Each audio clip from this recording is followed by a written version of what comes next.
তোকে আজ মেরেই ফেলবো আমি। তুই আমার হাত থেকে আর বাঁচতে পারবি না। না না, তুমি এটা করতে পারো না, প্লিজ। তুমি এরকম করতে পারো না। নিশ্চয়ই পারি। কে ওখানে? তুমি আমার সঙ্গে যা করেছো তারপরে তো আমি নিশ্চয়ই করব। কে ওখানে?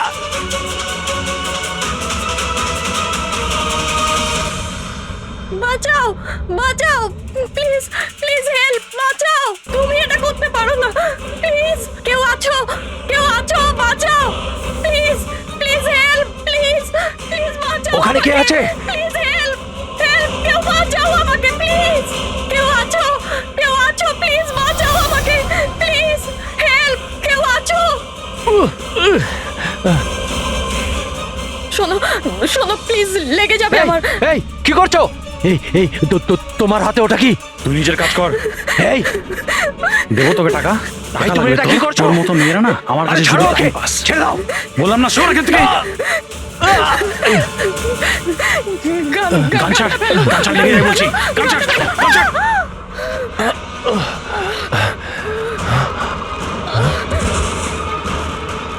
এই গুলি করে দিলে, গুলি করে দিল। হ্যাঁ, খুন খুন করেছে, খুন করে দিয়েছে পুলিশ, খুন করেছে পুলিশ। এই আরেকটা গুলি কে চালালো?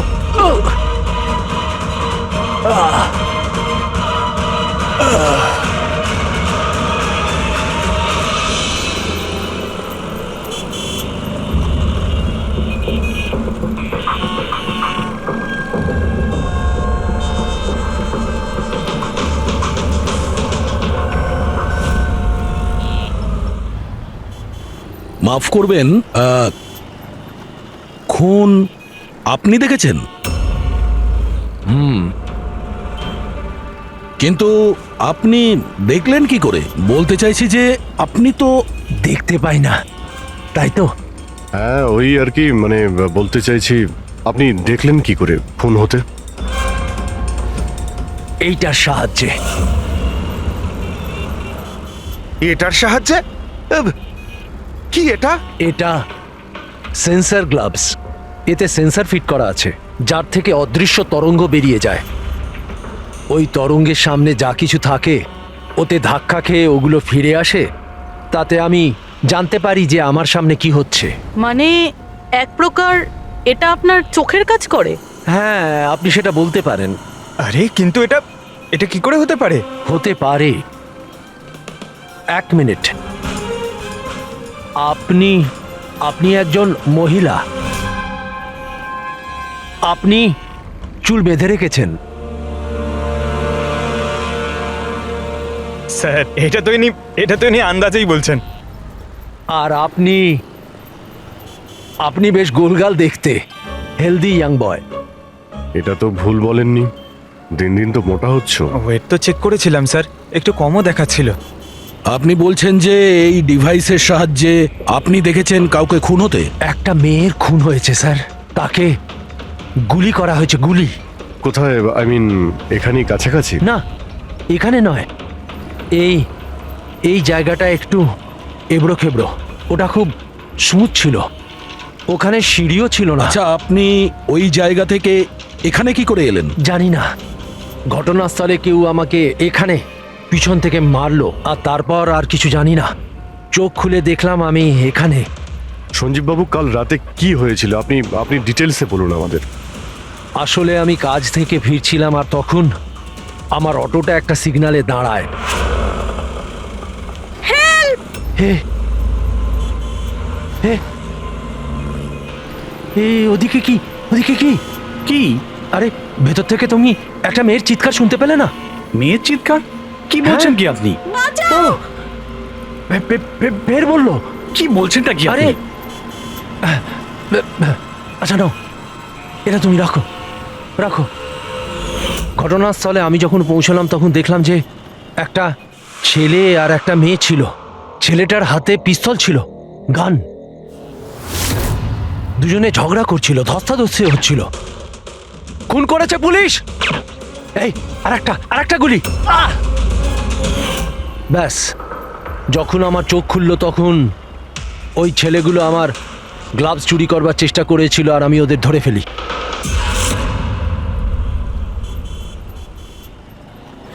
আর আপনি অজ্ঞান হয়ে যাওয়ার পরে খুনি আপনাকে এখানে নিয়ে এসছে আর এখানে ফেলে পালিয়ে গেছে। হ্যাঁ, হতে পারে। আচ্ছা, ওই জায়গাটা কোথায় যেখানে মেয়েটার গুলি লেগেছিল? না স্যার, আমি জানি না। আচ্ছা, আন্ধারিতে ওই অটো যে সিগন্যালে দাঁড়িয়েছিল, যেখানে আপনি মেয়েটার চিৎকার শুনেছিলেন, সেই জায়গাটা জানেন আপনি? মনে আছে? আই অ্যাম সরি, আমি এ ব্যাপারে আপনাদের হেল্প করতে পারবো না। ইটস ওকে, ইটস ওকে, আপনি চিন্তা করবেন না, আমরা ওই জায়গাটার খোঁজ নিয়ে নেব। কিন্তু কি করে? ওই অটো ড্রাইভারকে জিজ্ঞাসা করব।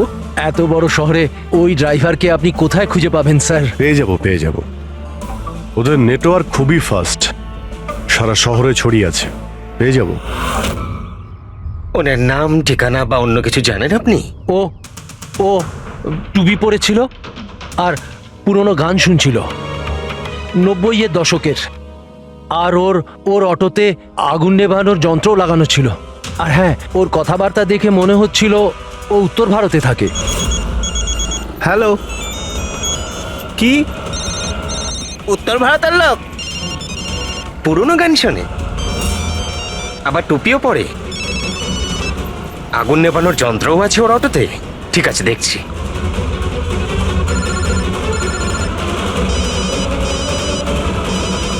হ্যালো। হ্যালো রাজু, হ্যাঁ ভাই। সিআইডি অফিসারেরা একজন অটো চালককে খুঁজছে যে টুপি পরে আর ওর গাড়িতে নাকি একটা আগুন নেভানোর যন্ত্র লাগানো আছে। টুপি ঋষিদ হবে ভাই। হ্যাঁ রাজু, বল। ঋষিদ, কাল রাতে কি আন্ধেরির কোনো সিগন্যালে ছিলিস? হ্যাঁ ছিলাম তো, বল। ওখানে কোনো প্যাসেঞ্জার নেমেছিল নাকি? হ্যাঁ, কিন্তু ও তো অন্ধ ছিল। কি হয়েছে নাকি বল। আরে ওর সাথে একটা দুর্ঘটনা ঘটে গেছে। সিআইডির লোকেদেরকে নিয়ে এসেছে, তোর সাথে দেখা করতে চায়। সিআইডি? সঞ্জীব বাবু, দেখে বলুন তো যে এই অটোওয়ালা কিনা।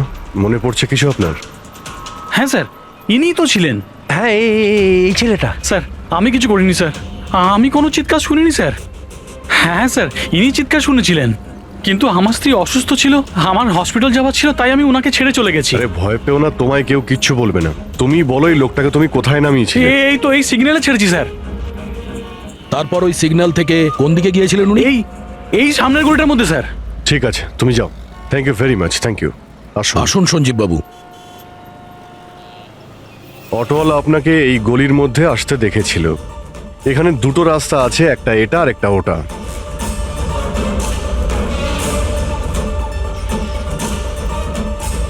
কিছু মনে পড়ছে আপনার কোথায় গিয়েছিলেন?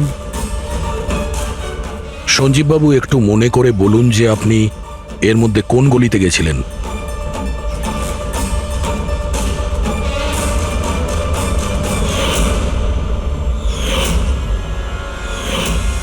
একটা পাখির মতো দেখতে মূর্তি ছিল।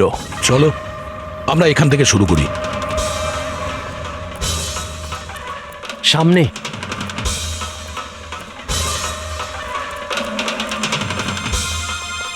স্যার, এই দেখুন। সঞ্জীব বাবু, দেখুন তো এই মূর্তিটাই কিনা। হ্যাঁ হ্যাঁ, এটাই। অভিজিৎ স্যার, মূর্তি পেয়ে গেছি।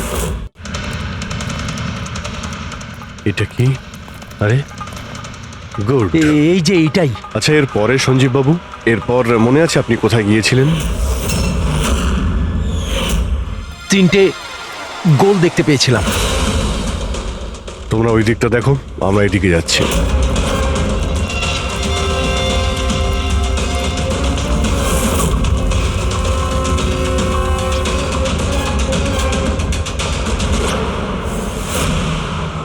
স্যার,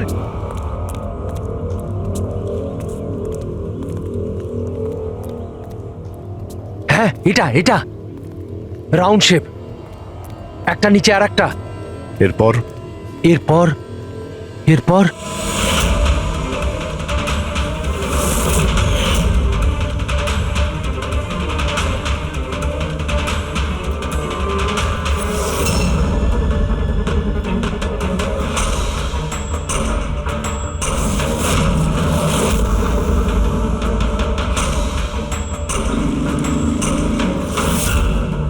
এদিকে এদিকে, এই যে। সাবধানে। আরে স্যার, ঘুরে ফিরে সেখানেই চলে এলাম যেখান থেকে শুরু করেছিলাম। আরে সেই জন্যই তো উনি চিৎকার শুনতে পেয়েছিলেন।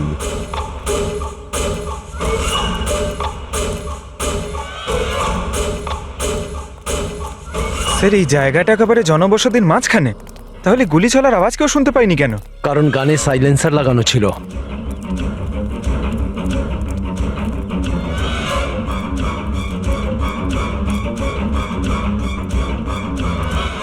আসুন, একটা স্টেপ আছে, সাবধানে।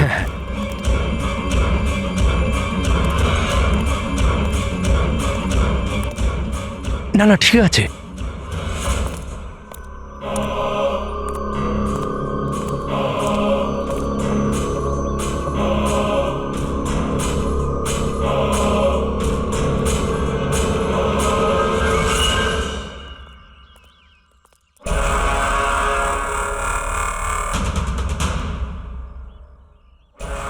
কি হলো?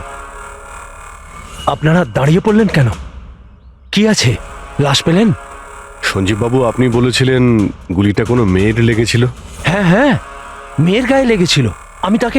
আমি তাকে ছুঁয়ে দেখেছিলাম। ওর গুলি লেগেছিল, রক্ত বেরোচ্ছিল। কেন বলুন, কি হয়েছে? লাশ এখানে আছে, কিন্তু কোনো মেয়ের নয়, কোনো ছেলের। কি?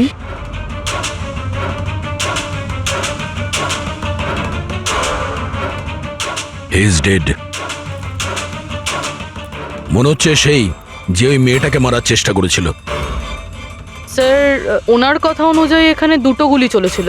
হয়তো হয়তো এই দ্বিতীয় গুলিটায় মারা গেছে।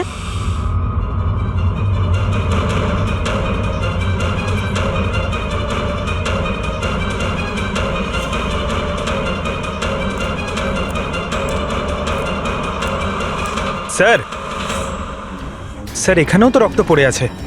ওটা যদি ওর রক্ত না হয় তাহলে ওই মেয়েটার হতে পারে। গুলি তো ওর এখানেই লেগেছিল স্যার। যদি মেয়েটার এখানে গুলি লাগে তো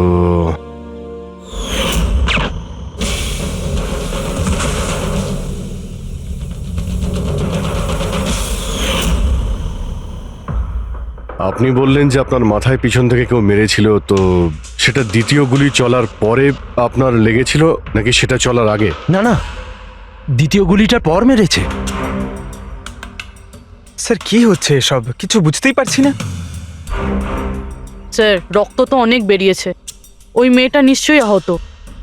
স্যার, না তো কোনো মোবাইল পেয়েছি, না ওয়ালেট, কোনো আইডেন্টিফিকেশন নেই। আর স্যার, ওর হাত আর আঙুলে যে চিহ্ন আছে সেগুলো দেখে মনে হচ্ছে কেউ যেন ঘড়ি আর আংটি চুরি করে নিয়েছে। আচ্ছা, এদের দুজনকে চিন্তায়ের উদ্দেশ্যে মারেনি তো? আগে এটা খোঁজ নিতে হবে যে মেয়েটা কোথায়। যদি আহত হয় কোনো হসপিটালে থাকবে, আর যদি মারা যায় তাহলে খুনি ও লাশ গুম করার চেষ্টায় রয়েছে। মিসিং পারসন ব্যুরোতে খোঁজ নিয়ে দেখো তো এর ব্যাপারে কিছু জানতে পারা যায় কিনা। বস, ক্রাইম স্পটে ওই জায়গাতে মাটির ওপর যে রক্ত পাওয়া গেছিল, ডিএনএ টেস্ট অনুসারে ওই রক্তটা কোনো মেয়ের। আসলে এই মেয়েটা ওই সময় ওখানে উপস্থিত ছিল না যখন তোমরা গেছিলে, কিন্তু ক্রাইম যখন হয়েছিল তখন ওই মেয়েটা নিশ্চয়ই ওখানে ছিল। আর স্যার, দুর্ঘটনার সময় রাত 11টা থেকে 1টার মধ্যে। ঠিকই তো আছে, সঞ্জীবও তো ওই সময় ছিল 11:30 নাগাদ। হ্যাঁ স্যার, আর সঞ্জীব বাবুকে অজ্ঞান অবস্থায় সেখানে রেখে দেয় যেখান থেকে আমরা ওনাকে পাই। আরও একটা কথা স্যার, দুটো গুলি চলেছিল। মেয়েটার গুলি লেগেছিল আর ও ওখানেই অজ্ঞান হয়ে পড়ে গেছিল সঞ্জীব বাবুর কাছেই। তারপরে স্যার দ্বিতীয় গুলিটা করা হয়েছিল যেটা ছেলেটার লেগেছিল।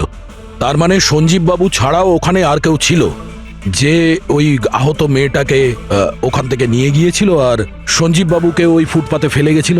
স্যার, আমি আশেপাশের এলাকায় খোঁজ নিয়েছি। ওখানে কেউই কোনো ছেলে এবং মেয়েকে আসতে বা কোনো আহত মেয়েকে ওখান থেকে যেতে দেখেনি। আচ্ছা, সালুকে একটা কথা বলো, যদি খুনি সঞ্জীবকে ক্রাইম সিন থেকে তুলে নিয়ে গিয়ে ওখানে যেখানে আমরা ওকে পাই, তাহলে হতে পারে ওই লোকটার কোনো ট্রেসেস সঞ্জীবের পোশাকে আছে। খোঁজ নিতে পারবে কে ছিল সে? অবশ্যই খোঁজ নিতে পারবো। তাহলে খোঁজ নাও।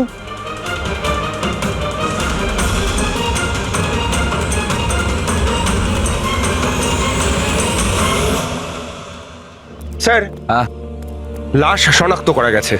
ওর নাম হলো অনিকেত স্যার, আর ওর বাড়ির লোকজনও হারিয়ে যাওয়ার রিপোর্ট লিখিয়েছিলেন। অনিকেত, দেখুন আপনার ভাই অনিকেতের বডি আমরা বন্ধ কারখানায় পেয়েছিলাম। আপনারা কি বলতে পারবেন উনি কেন এখানে এসেছিলেন? আপনার ভাইয়ের খুন হয়েছে, আশা করব আপনারা আমাদের কাছে কিছুই লুকোবেন না। যদি আপনারা সত্যি না বলেন তাহলে আমরা তো খুনিকে ধরতেই পারবো না। স্যার এরকম কিছু নয় স্যার, গত কয়েকদিন ধরে খুবই অদ্ভুত বিহেভ করছিল। অদ্ভুত মানে? প্রায় বাইরে থাকতো স্যার, সারাদিন। আমরা অনেকবার জিজ্ঞাসা করার চেষ্টা করেছি, কিন্তু কিচ্ছু বলতো না। গতকাল সকালেও 11টা নাগাদ চলে গেছিল। কোথায় গেছিল কিচ্ছু বলেনি। সারা দিন ধরে স্যার ঘরে ফেরেনি। সকালে উঠে দেখি সারা রাতেও বাড়ি ফেরেনি। তারপরে গিয়ে আমি পুলিশের কাছে কমপ্লেন করি। তো সারাটা দিন ফোনে কোনো কথা হয়নি? স্যার আমি ওকে সারাদিন ধরে ফোনে কল করছিলাম, কিন্তু ফোনেই পাচ্ছিলাম না ওকে। এরকম কবে থেকে চলছিল? স্যার জানি না কবে থেকে, গত কয়েক বছর ধরে তো সিঙ্গাপুরেই ছিল। এই তো কিছু মাস আগেই ইন্ডিয়া এলো, তখন থেকেই এরকমই বিহেভ করছিল। সিঙ্গাপুরে কি কাজ করতেন ইনি? ওখানে হোটেলে জব করতো। এ বিবাহিত ছিল? না স্যার, বিবাহিত ছিল না। কোনো মেয়ের সাথে এর সম্পর্ক ছিল? কারণ মরার আগে ও কোনো মেয়ের সঙ্গে ঝগড়া করছিল। জানি না স্যার, আমরা কিছুই জানি না এর কোনো মহিলার সঙ্গে কোনো অ্যাফেয়ার বা বন্ধুত্ব আছে কিনা, কিছুই জানি না। স্যার স্যার এনাদের থেকে অনিকেতের নাম্বার নিয়ে আর কল রেকর্ডস চেক করি স্যার। তাতে জানতে পারি যে একটাও মেয়ের নাম্বার নেই স্যার, শুধু ছেলেদের সঙ্গেই কথা বলতো, আর বেশিরভাগই ওর সঙ্গে যারা কাজ করতো তাদের। আর স্যার মৃত্যুর আগেও ও কাউকে ফোন করেনি নিজের ফোন দিয়ে। কোনো মেয়ের নাম্বার পাওয়া যাচ্ছে না, এটা তো খুব অবাক কাণ্ড। স্যার খুবই সাদাসিধে লোক ছিল, শুধু নিজের কাজ নিয়েই ব্যস্ত থাকতো। ঠিক আছে, আপনারা যেতে পারেন। যদি দরকার হয় আপনাদের ডেকে নেব।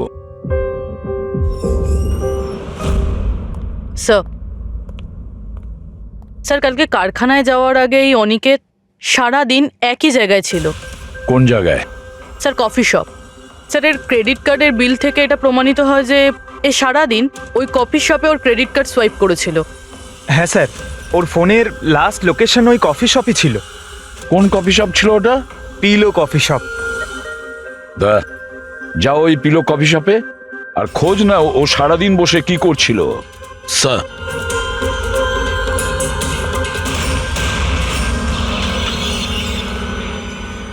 বস, কি খবর নিয়ে এসেছো? এমন খবর এনেছি যেটা আমাদের কাছে খুব জরুরি। কি? এর পোশাকের মধ্যে আমি কয়েকটা আলাদা আলাদা ডিএনএ স্যাম্পল পেয়েছি। কিছু মানে? কিছু মানে 5 জন লোকের ডিএনএ স্যাম্পল পেয়েছি। 5? হ্যাঁ 5, আর এই 5 জনই মেয়ে। আর সঞ্জীবের জামা কাপড় থেকে আমরা 2 ধরনের ডিএনএ পেয়েছি, আর এই দুটো স্যাম্পল অনিকেতের জামা কাপড় থেকে পাওয়া স্যাম্পলের সঙ্গে ম্যাচ করে গেছে। মানে 5 জনের মধ্যে 2 জন যারা অনিকেতকে ছুঁয়েছিল, ওরা আবার সঞ্জীব বাবুকেও ছুঁয়েছিল। তার মানে অভিজিৎ এই পুরো কাজটা দুটো মেয়েই করেছে।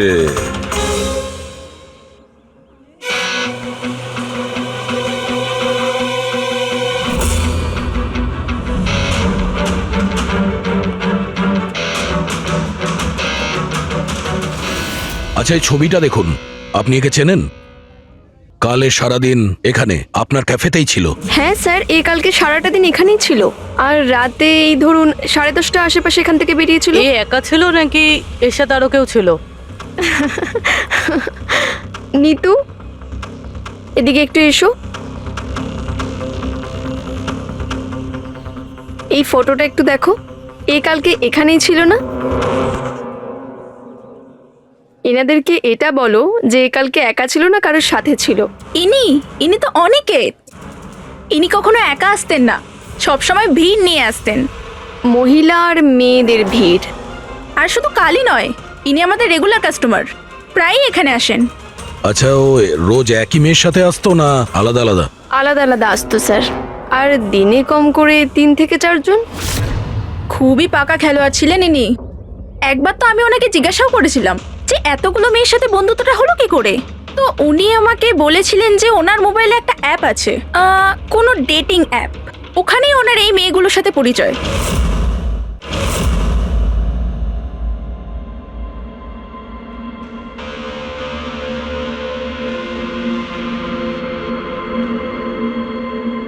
কিছু জানতে পেরেছো? হ্যাঁ স্যার, অনিকেতের ডেটিং অ্যাপের ব্যাপারে জানা গেছে। ওই অ্যাপটার নাম ম্যাচ আপ। Match up? এটা দুজনের সাথে বিয়ে দেওয়ার কোনো অ্যাপ নয় তো? হ্যাঁ স্যার, ওই রকমই কিছু। কিন্তু অনিকেত এই অ্যাপের ভুল ব্যবহার করেছে। ও এই অ্যাপের সাহায্যে এতগুলো মেয়ের সঙ্গে কন্ট্যাক্ট করেছে স্যার, আর ওদের সঙ্গে বন্ধুত্ব করেছে। আর মনে হচ্ছে বিয়েও কাউকেই করতে চায়নি, শুধুমাত্র টাইম পাস করছিল। এই অ্যাপে শুধুমাত্র চ্যাটিংই হয়, আর কারো নাম্বার এই অ্যাপে শো করে না স্যার। স্যার, আমরা অ্যাপ ডেভেলপ কোম্পানি থেকে 4টে মেয়ের ব্যাপারে খোঁজ নিয়েছি, অনিকেত যাদের খুব টাচে ছিল। ইনফ্যাক্ট মার্ডার হওয়ার দিনও ওদের সঙ্গেও ক্যাফেতে দেখা করেছিল। পুরবি কথা বলছেন। প্রথম মেয়েটা হলো মোনা। হ্যাঁ, আমি দেখা করেছিলাম ওনার সাথে কফি শপে এই 4টে নাগাদ। কফি খেয়েছিলাম আর একটু কথাও বলেছিলাম আমরা। তারপর আমাকে বেরোতে হলো, আমার কিছু আর্জেন্ট কাজ ছিল। স্যার, এ বলছে যে কফি শপের পরে ও বিউটি পার্লারে গিয়েছিল, আর ওখান থেকে একটা মুভির প্রিমিয়ারে। দ্বিতীয় জন হলো রূপালী। তাহলে বলো, তোমার কি বক্তব্য? ও অনেক দিন ধরে আমার পেছনে পড়েছিল, খালি বলতো দেখা করো দেখা করো। ভীষণই বোরিং ছিল, আই টেল ইউ। ওর সাথে 1 কাপ কফি যে আমি কিভাবে খেয়েছি, আর কফিটা শেষ হওয়ার সাথে সাথেই আমি ওখান থেকে বেরিয়ে গেছি। ও বলেছিল স্যার ও অনিকেতের সঙ্গে 6টার সময় দেখা করেছিল, আর তারপরও ফ্যামিলি ফাংশন অ্যাটেন্ড করতে আন্ধেরি গিয়েছিল। আর তৃতীয় অঞ্জু স্যার। ওর সাথে তো সময়টা বুঝতেই পারিনি। কত ভালো ভালো কথা বলতো, আপনি জানেন আমরা সেদিন কত কথা বললাম। হঠাৎ করে ও বললো ওকে কোথাও যেতে হবে। আমরা ডিসাইড করলাম যে আমরা আবার দেখা করব, আর তারপর চলে গেল। এই মেয়েটা কফি শপ থেকে বাইরে বেরই হয়নি। এর স্টেটমেন্ট অনুযায়ী ও কফি শপেই বসেছিল কফি শপ বন্ধ হওয়া পর্যন্ত, 12টা অবধি। স্যার, এদের স্টেটমেন্ট আমরা ক্রস চেক করেছি, ঠিকই বলছে। স্যার, সঞ্জীববাবু বলছেন কোনো মেয়ের গুলি লেগেছিল। এদের 3 জনকে চেক করা হলো, কিন্তু কোনো আঘাতের চিহ্ন নেই। তোমরা তো 4টে মেয়ের কথা বলেছিলে, তাহলে চতুর্থ মেয়েটি গেল কোথায়? স্যার, 4 নম্বর মেয়েটা হলো এরিকা। আমরা এই অ্যাপের সাহায্যে ওর সঙ্গে কন্ট্যাক্ট করার চেষ্টা করেছিলাম, কিন্তু ও কোনো রেসপন্স করেনি। তাহলে এক কাজ করো, ওই মেয়েটার সঙ্গে গিয়ে দেখা করো।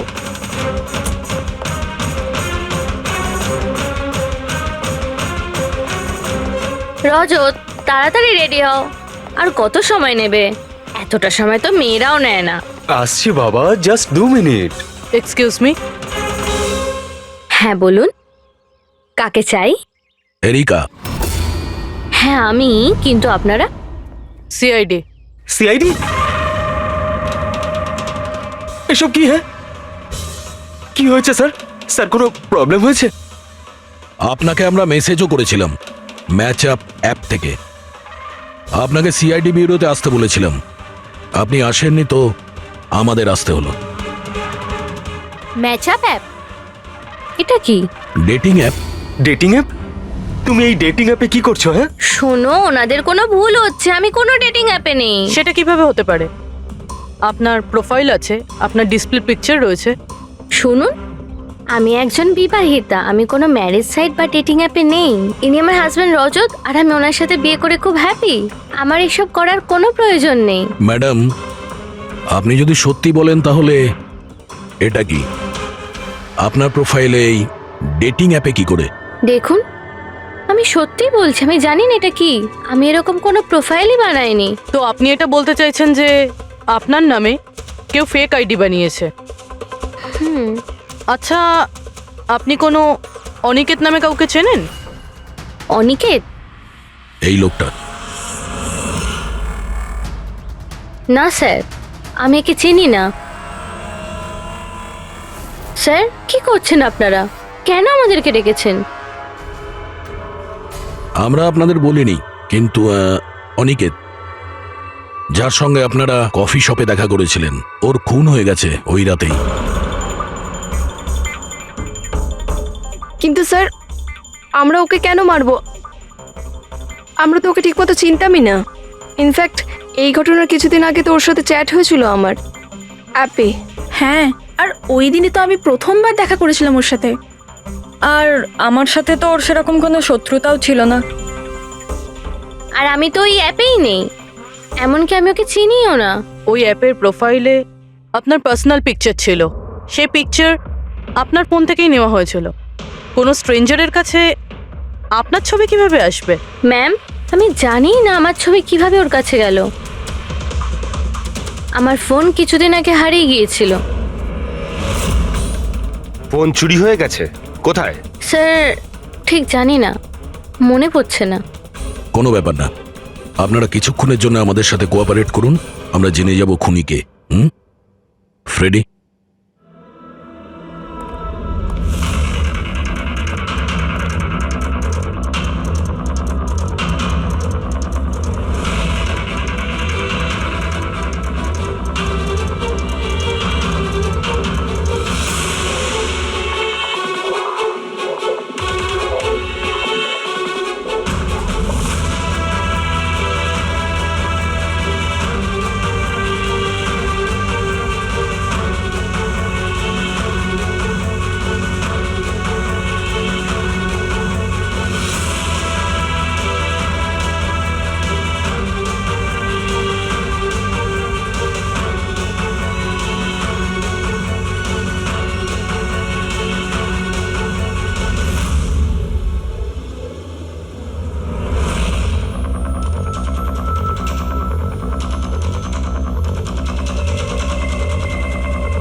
সঞ্জীব বাবু, এদের মধ্যে কেউই না যে ওদিন ঘটনাস্থলে ছিল?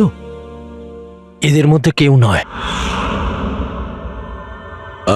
ঠিক আছে, আপাতত আপনারা যেতে পারেন।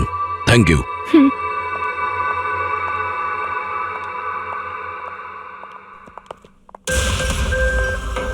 না স্যার, এদের মধ্যে তো কেউ না। স্যার, বাকি তিনজনের মতন ওরও কোনো চোট নেই, কিন্তু কিন্তু ওই মেয়েটার আঘাত ছিল, চলার অবস্থাই ছিল না।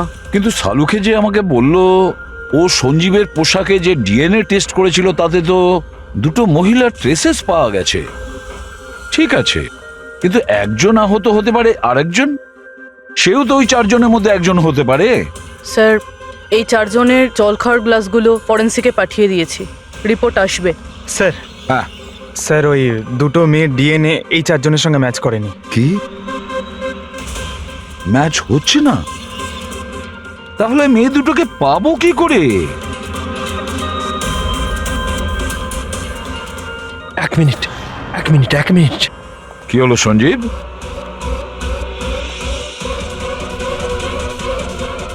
এসিবি স্যার, আমি এই গন্ধটা চিনি। গন্ধ?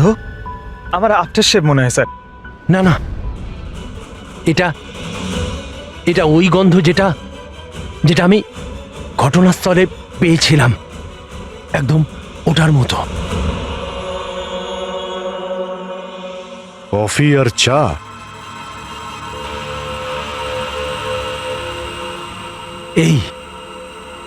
এই গন্ধটা ঘটনাস্থলে, এই গন্ধটাই ছিল।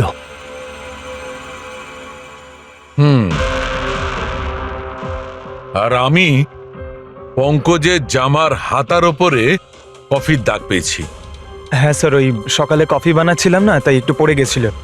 তার মানে ডক্টর সালুখে ওই ক্রাইম সিনে কফি আর চায়ের মিশ্রিত একটা গন্ধ ছিল। ক্রাইম সিনে না খুনির কাছে? চা আর কফির মিশ্রিত কোনো স্মেল তখনই আসে যখন সে বারবার চা আর কফি বানায়, যেমন কোনো কুক বা বা কেউ কফি শপে কাজ করলে, যেমন পিলো কফিতে, পুরবি একটা কাজ করো, এরিকাকে জিজ্ঞেস করো যে ওর ফোন পিলো কফি শপের আশেপাশে হারিয়েছিল কিনা। স্যার,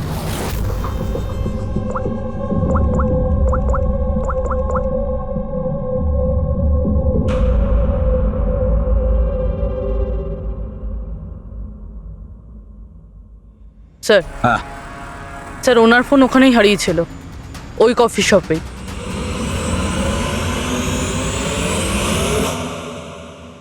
এই মেয়েটা এখানে প্রায়ই আসে না? হ্যাঁ, এনাকে দেখেছি তো এখানে। এর ফোনটা হারিয়ে গেছে। তো এর ফোনটা যখন হারিয়েছিল, এখানে ডিউটিতে কে ছিল?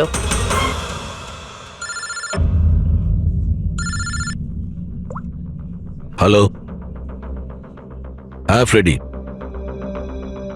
ও গুড, ঠিক আছে, আমরা এক্ষুনি ওখানে পৌঁছচ্ছি। পুরবি, স্যার, ফ্রেডির ফোন ছিল। ওই হসপিটালটার খোঁজ পাওয়া গেছে যেখানে ওই আহত মেয়েটা ভর্তি আছে। স্যার ওই মহিলাই যে অনিকেতের খুন করেছিল? হ্যাঁ, ওই মেয়েটা। আমাদের এক্ষুনি ওখানে যেতে হবে। স্যার, আমাদের এখন বেরোতে হবে, কিন্তু যতক্ষণ অবধি জিজ্ঞাসাবাদ কমপ্লিট না হচ্ছে কেউ কফি শপ থেকে বেরোবে না।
এক্সকিউজ মি, আমি এক্ষুনি আমার বোনকে ডিসচার্জ করাতে চাই।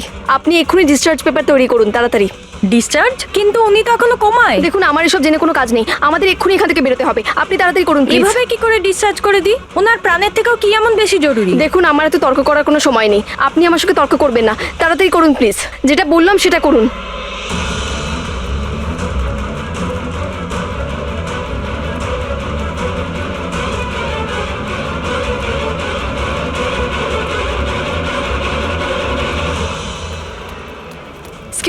এক্সকিউজ মি, আমার দিদি স্বপ্নাকে এক্ষুনি ডিসচার্জ করাতে হবে, এক্ষুনি। ওর বিলের টোটাল অ্যামাউন্টটা বলবেন প্লিজ।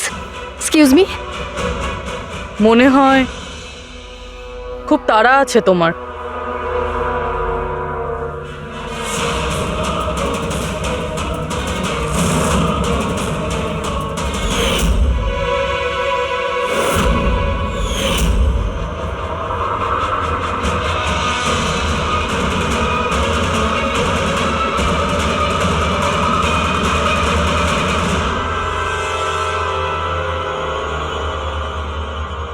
ক্যাফেতে ওই ফোন কলটা, ওটা আমাদেরই প্ল্যান ছিল। আমরা এটাই দেখতে চাইছিলাম যে ওই আহত মেয়েটার মিথ্যে খবরের জালে কে ফাঁসে। আর তুমি ফেসে গেলে। এটাও ভাবলে না যে সিআইডি তোমাকে ফলো করছে? তুমি নিজেই আমাদের এখানে নিয়ে এসেছো, আর তাই পালিয়ে কোনো লাভ নেই। সেই জন্য তোমার জন্য এটাই ভালো হবে, নিজের অপরাধ স্বীকার করে নাও।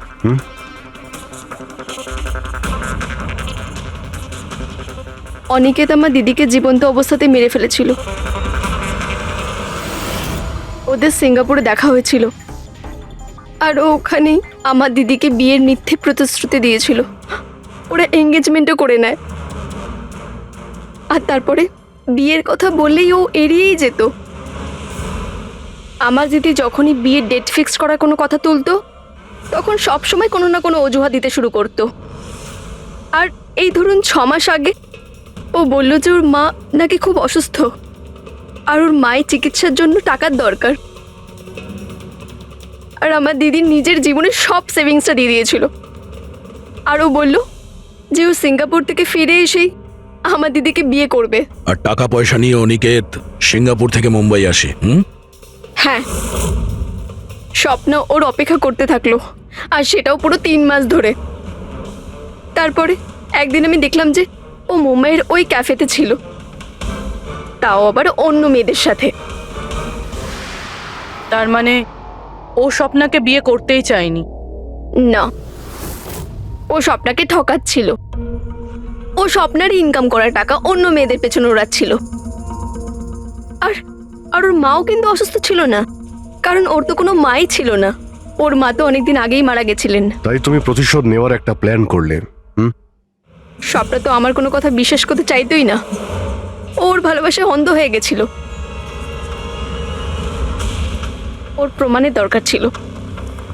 তাই অনিকেতের সত্যিটা সামনে আনার জন্য আমি এরিকার ফোন চুরি করি, আর ওর নাম দিয়েই আমি ম্যাচআপ অ্যাপে ওর ফেক প্রোফাইল তৈরি করি, আর অনিকেতের সঙ্গে চ্যাটিং করতাম। আর ও ইজিলি আমার ফাঁদে পড়ে যায়। তারপরে আমি ওকে ওই ফ্যাক্টরিতে আসতে বলি, আর তার সাথে স্বপ্নাকেও আসতে বলি, যাতে ও নিজের চোখে সব কিছু দেখতে পাক। কিন্তু ওই দিন যখন আমি ওখানে গেছিলাম তখন আমি দেখলাম যে... এটা কি করছো তুমি? হিসেবটা শেষ করে দিচ্ছি। তুমি আমার সাথে যা করেছো তারই শাস্তি এটা। আমি সব জানি তুমি আমার টাকা কোথায় কোথায় খরচ করেছো, আর কত মেয়ের জীবন তুমি নষ্ট করবে। Aniket, please drop the gun. Aniket please, টাকা চাই তোর? তুমি এটা কি করছো? বেরো এখান থেকে, চুপচাপ বেরো এখান থেকে।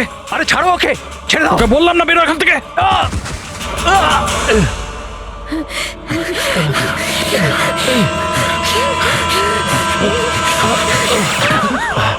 এই, গুলি করে দিলে, গুলি করে দিল। হ্যাঁ, খুন খুন করে দিয়েছে পুলিশ। এই, আরেকটা গুলি কে চালালো? আরেকটা গুলি চালিয়েছে পুলিশ।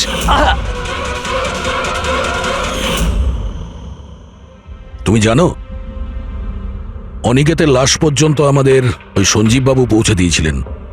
উনি দেখতে পান না, কিন্তু ওনার ওই সংবেদনশীল দস্তানা, সেন্সিটিভ গ্লাভস চোখের থেকে কম না। প্রতিশোধ নেওয়ার জন্য তুমি অনিকেতকে খুনই করে দিলে, কিন্তু এখন তো সারা জীবন জেলেই কাটবে। আর তোমার বোন স্বপ্না, যার জন্য তুমি এই সব করলে, সে তো আগে থেকেই কোমাতে রয়েছে। আর যেদিনও কোমা থেকে ঠিক হবে সেদিন তোমার কাছেই যাবে, জেলের গরাদের পিছনে।